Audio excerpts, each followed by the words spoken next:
y no creerás lo que sucede a continuación. Charlie se lanza hacia Madison, lanzándose sobre la mesa para agarrarlo. Increíblemente, esto hace que Madison sonría aún más, y los alguaciles de la corte se apresuran a contener a Charlie. Bienvenidos a un nuevo video de su canal Injusticia Desvelada. El día de hoy te traemos algunos casos que te dejarán con la boca abierta, así que acomódate, y que comience la acción.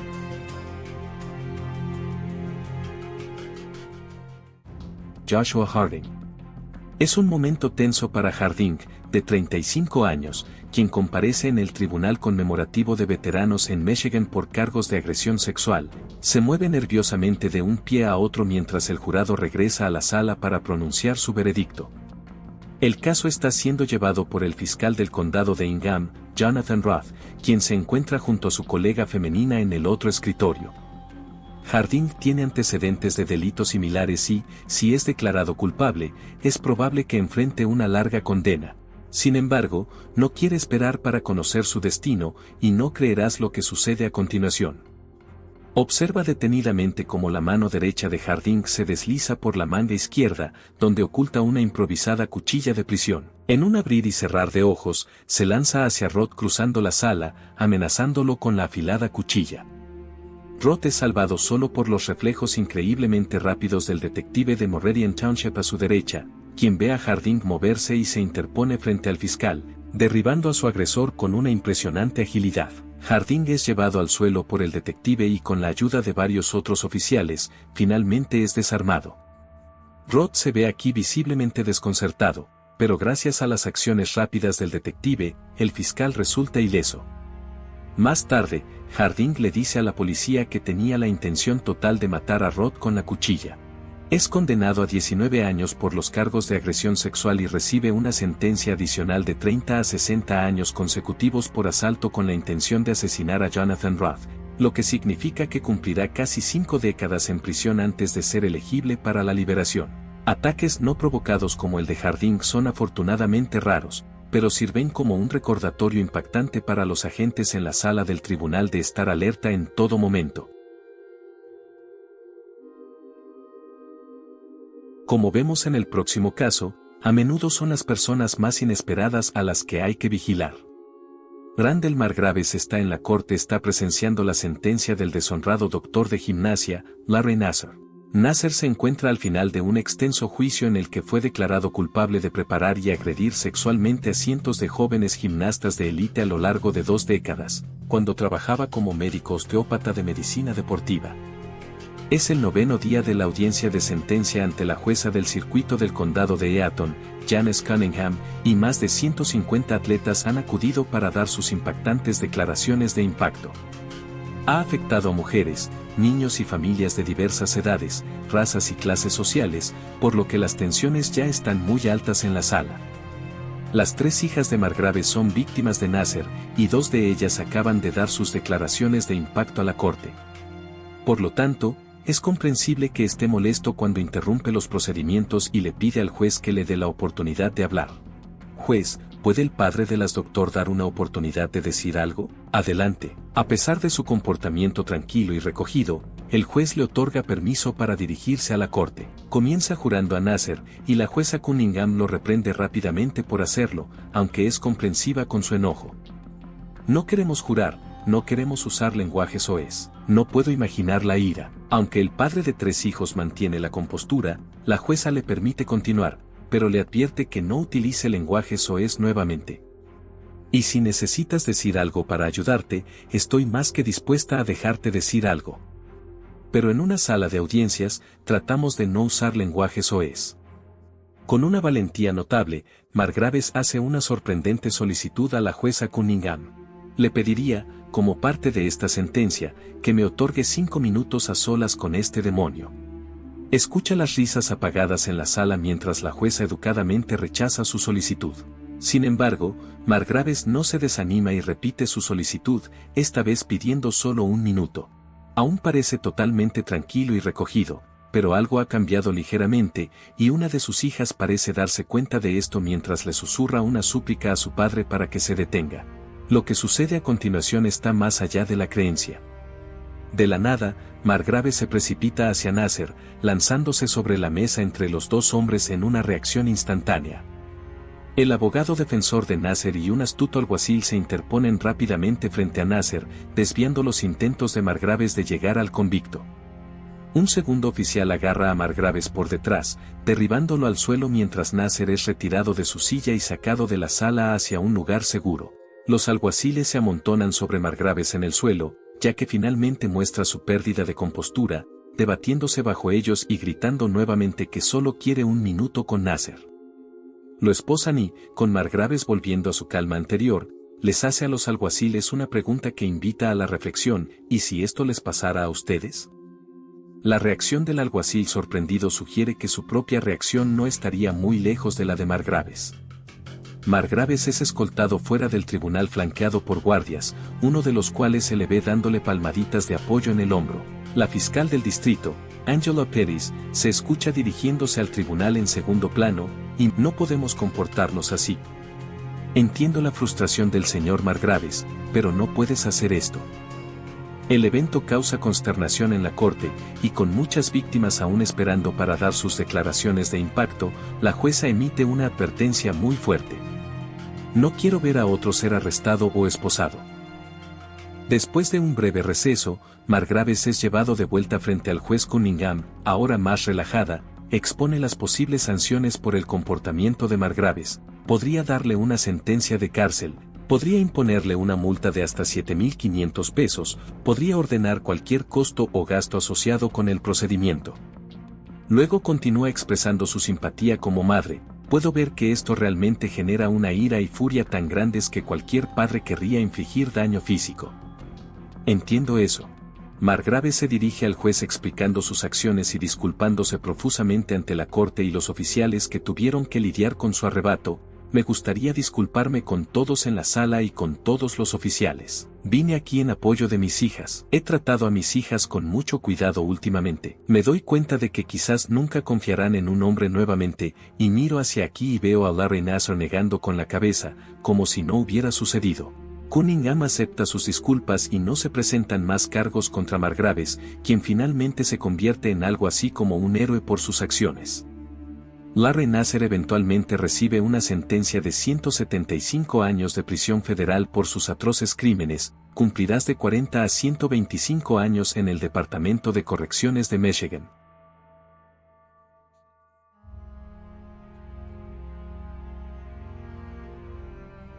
Un hombre de Ohio de 62 años está compareciendo ante el tribunal de Youngstown para ser sentenciado después de declararse culpable del asesinato de su expareja, Elizabeth Ploger Stewart, de 46 años. Dale Williams detalla los macabros eventos del asesinato premeditado. Él, narrando al juez cómo eligió el momento perfecto del día para hacer que Elizabeth perdiera el control de su auto antes de abrir fuego contra ella mientras estaba en la acera, disparándole repetidamente. La atmósfera es palpable mientras Williams da su relato y está a punto de volverse mucho más caótica en la sala.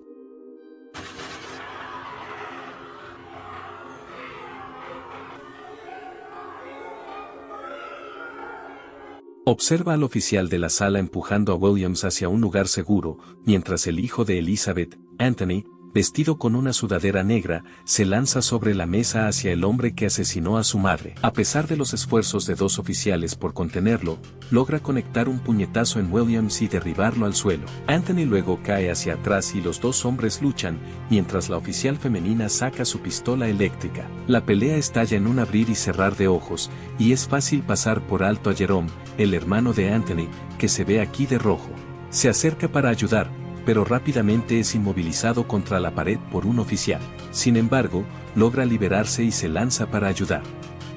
En medio del caos en el suelo, mientras esto sucede, la hija de Elizabeth salta nerviosamente en un estado angustiado, gritándole a sus hermanos que paren.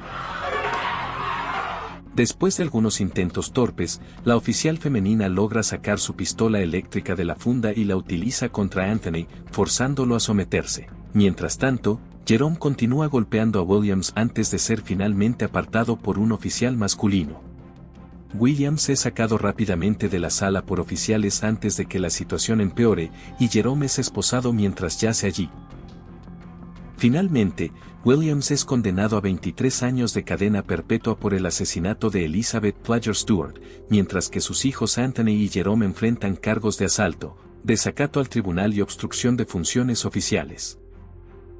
Sin embargo, a veces incluso el juez puede terminar siendo víctima de la misma persona a la que están tratando de proteger al público, como en el caso de Melissa. Hardwick está en la corte de familia en Kentucky ante la jueza Jennifer Edwards después de que su pareja separada presentara una denuncia por violencia doméstica en su contra. La expareja comienza a dar su testimonio al juez, pero después de solo unas pocas frases, Hardwick se vuelve beligerante e interrumpe de manera volátil. La jueza Edwards le advierte claramente a la cada vez más airada Hardwick que será sancionada por desacato a la corte si continúa interrumpiendo, pero sus palabras caen en oídos sordos y Hardwick continúa con su alboroto. La jueza decide poner fin al asunto con un cargo de desacato, y no podrás creer cómo reacciona Hardwick. Ahora, la jueza Edwards impone una sentencia de 10 días por desacato a la corte.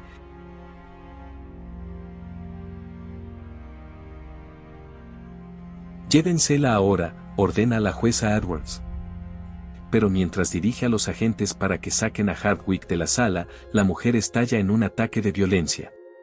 Observa cómo se lanza hacia el estrado, arrojándose sobre el escritorio en un intento de agarrar a la jueza Edwards antes de ser derribada por 2 alguaciles del tribunal. A pesar del casi accidente, la jueza parece imperturbable, incluso cuando Hardwick continúa gritando y resistiéndose al arresto mientras es finalmente sacada de la sala por los oficiales. Hardwick emite una amenaza verbal a la jueza Edwards: ya verás qué pasa. Sin embargo, la jueza no se deja intimidar y le informa al secretario que presentará cargos criminales contra Hardwick por sus amenazas y comportamiento en la corte. Un nuevo juez tendrá que ser designado para representarla, ya que enfrentará cargos penales por las amenazas realizadas en la corte hoy. Hardwick es condenada a 120 días de cárcel por desacato a la corte. También se declara culpable de intimidar a un participante en el proceso legal, pero evita más tiempo tras las rejas al aceptar un programa de desviación judicial de 5 años. Pero a veces las acciones de un acusado durante todo el juicio son tan abominables que no es sorpresa cuando toman alguna oportunidad que puedan para atacar una vez que tal es el caso. Joseph C. Zero está siendo juzgado en Florida por lo que se conoce como el caso del niñero de 1990, en el que la niña de 11 años Robin Cornell y la mujer de 32 años Lisa Storey fueron agredidas y asesinadas por un intruso que se coló en el condominio de Cape Coral donde ambas dormían. En ese momento se recopiló ADN en la escena, pero no hubo coincidencias en el sistema en ese momento. Sin embargo, en 2009, Florida introdujo una ley que establecía que cualquier persona arrestada por un delito grave debía tener una muestra de ADN tomada, y en 2016 esa ley se aplicó a Joseph Sear después de ser arrestado por agresión agravada a su propio hijo. Cuando se cargó en la base de datos nacional, se descubrió que el ADN de Sear coincidía con la muestra tomada en la escena del crimen de 1990, y fue arrestado y acusado posteriormente de los asesinatos. La conducta de Sear ha sido particularmente despiadada durante el juicio. Mientras testificaba en su propia defensa, Sear llamó a la madre de Robin Cornell, Han, una cerda.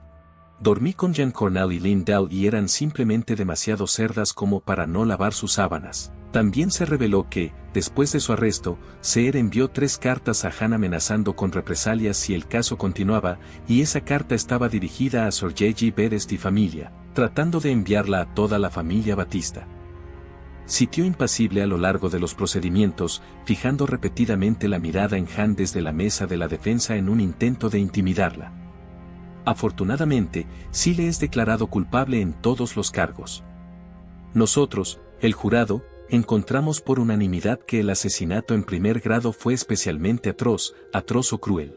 Sí, hoy es su audiencia de sentencia, donde el hombre de 61 años descubrirá si ha sido condenado a muerte o no. Sorprendentemente, Sile, cuyos dientes cariados fueron prominentes durante todo su juicio, lleva un revestimiento en la boca que tiene la palabra asesino grabada en ella con un marcador. Con todo esto en mente, los espectadores del juicio se han acostumbrado a sus desagradables travesuras, pero lo que sucede a continuación todavía sacude la sala. Shirley se acerca a él, inclinándose para que su cliente pueda susurrarle al oído, pero en lugar de eso, Seher retrocede su hombro derecho y entrega rápidamente un golpe a la frente de Shirley con su codo. Observa cómo los dos alguaciles de la corte se lanzan sobre Seher, sujetándolo al suelo mientras protesta contra su fuerza. Afortunadamente, su abogado no resulta herido y, de manera notable, no se inmuta por el ataque, ya que tranquilamente toma asiento y le dice al juez que ha recibido golpes mucho mejores en el pasado. Juez Robert Panning más tarde niega las mociones de Sile para un nuevo juicio, en lugar de eso, lo condena a muerte. La corte concluye que, según las leyes del estado de Florida, el acusado ha perdido su derecho a vivir. Después de la sentencia, Seher se dirige a la corte para protestar por su inocencia, diciendo que no tuvo nada que ver con los asesinatos, pero sus súplicas caen en oídos sordos. Su abogado, Caden Shirley, más tarde relata el incidente a los periodistas que esperan, elogiando la rapidez y las acciones de los BFFS. No es frecuente ver a asesinos tan despiadados y brutales como Sile teniendo la oportunidad de lanzar un ataque en la sala del tribunal, y más a menudo que no, a pesar de sus crímenes violentos, es el criminal quien recibe la violencia física. Sin embargo, a veces, los dramas judiciales se vuelven tan intensos que parecen una telenovela, y nadie lo sabe mejor que el juez William Bullich. El juez Leach está presidiendo una audiencia en el Palacio de Justicia del Condado de Oulé en Booneville, Kentucky. Ante él se encuentra Shane Byrne, acusado de conducir bajo la influencia durante un incidente que resultó en lesiones a una joven. La audiencia ha sido tranquila hasta ahora. El acusado aceptó pagar una multa de $500 como restitución a la mujer lesionada debido a sus acciones. El juez Leach está satisfecho con el resultado y está listo para pasar al próximo caso del día. Sin embargo, sin que él lo sepa, hay una situación que hierve en la galería pública y está a punto de alcanzar su punto máximo. Lo que sucede a continuación es algo que el juez nunca ha visto antes. La mujer rubia en la última fila aquí es la esposa del acusado, Ingrid Byrne, mientras que la mujer de pelo oscuro en la fila delante de ella es Peggy Byrne, la madre de la mujer a la que Shane Byrne acaba de ser ordenado pagarle restitución. El juez Leach pasa al siguiente caso en su lista, pero de repente, se desata el caos en la galería. Observa cómo Ingrid Byrne sujeta a Peggy Byrne con el brazo extendido mientras se produce un forcejeo. Luego, Gabar atrapa a Byrne con su mano izquierda mientras aterriza un sólido puñetazo con la derecha en el rostro de Byrne, haciéndola retroceder. Varios alguaciles corren hacia el tumulto mientras los demás miembros de la galería observan con una mezcla de sorpresa y diversión. La tensión sigue aumentando y, increíblemente, incluso Shane Byrne mismo se involucra, caminando por el pasillo de la galería para ver qué está sucediendo. Las mujeres continúan lanzándose insultos mientras Ingrid Byrne es llevada por los oficiales y, al salir de la sala, finalmente se restablece la paz. Pero la situación aún no ha terminado. El juez Leach está furioso por la conducta desordenada y sabe que debe ejercer su autoridad con todo rigor para restablecer el orden en su sala de audiencias. Señala a la mujer con la camisa a rayas, indicándole que vaya al estrado del jurado, mientras mira a los alguaciles para identificar y detener a cualquiera más que estuvo involucrado en la trifulca. El juez Leach señala al acusado y lo reprende también, enviándolo también al estrado del jurado. En un acto de autoridad, condena a todos los involucrados a 30 días de cárcel por desacato y les dirige palabras severas antes de ser llevados. En última instancia, 4 personas son acusadas de desacato como resultado de la trifulca. Ingrid Byrne también recibe un cargo adicional de agresión. Como en el caso de Michael Madison, un asesino en serie que hoy comparece ante la jueza Nancy McDonald para la sentencia después de ser declarado culpable de asesinar a 3 mujeres jóvenes en East Cleveland. Los cuerpos de sus víctimas, Sheila Terry, Angela Daskins y Shadia Shield, fueron encontrados ocultos en un garaje compartido por Madison en su edificio de apartamentos. El macabro descubrimiento se hizo después de que un trabajador de cables de televisión notara un olor rancio en la zona y llamara a la policía para investigar. Todas las víctimas de Madison fueron estranguladas hasta la muerte. Madison no ha mostrado remordimiento alguno a lo largo de su juicio, y su comportamiento es cuestionable desde el momento en que entra a la corte hoy, mostrando el dedo medio a la cámara de la sala. A medida que avanza la audiencia, se le ve sonriendo y burlándose en ocasiones. La jueza McDonald finalmente lo condena a muerte por inyección letal. En consecuencia, se impone la pena de muerte al acusado Michael Madison en los cargos 1, 4 y 7. Madison permanece impasible mientras las familias de sus víctimas leen sus declaraciones de impacto, aparentemente afectado por la desesperación que ha causado y el hecho de que ahora enfrenta la muerte por sus crímenes. Supongo que se espera que en nuestros corazones perdonemos a este payaso que afectó a nuestras familias. Sin embargo, cuando Dan Cherry, padre de Cela, de 18 años, se voltea para mirar a Madison durante su declaración de impacto, se vuelve completamente insensible al ver al asesino burlándose de él. Y no creerás lo que sucede a continuación. Cherry se lanza hacia Madison, lanzándose sobre la mesa para agarrarlo. Increíblemente, esto hace que Madison sonría aún más, y los alguaciles de la corte se apresuran a contener a Cherry. La cara de Madison lo dice todo, claramente disfruta del drama del momento, mientras su silla es apartada rápidamente del alcance de los brazos de Cherry. En caso de que te lo hayas perdido, aquí está el increíble momento nuevamente.